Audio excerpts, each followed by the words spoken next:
Isang kritikal habang 10 naman ang sugatan sa banggaan ng 3 sasakyan sa Zamboanga, Sibugay. At delivery truck na hulog sa kanal sa Pagadian City. Yan ang balitang probinsyang hatid ni Bam Alegre.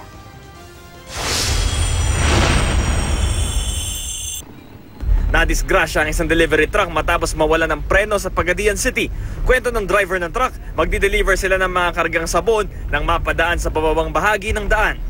Pero tiyempo ron na nawala ng preno kaya tuluyan silang bumulusok at nahulog sa kanal ang truck. Mabuti na lang at nagawang makatalo ng mga sakay nito bago mahulog ang truck sa kanal.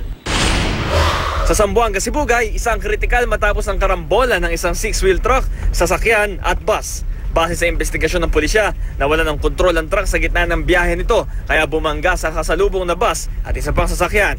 Kritikal sa banggaan ng driver ng 6-wheeler habang siyam na iba pa ang sugatan. Kasalukuyang naka-impound ang mga sasakyang sangkot sa banggaan.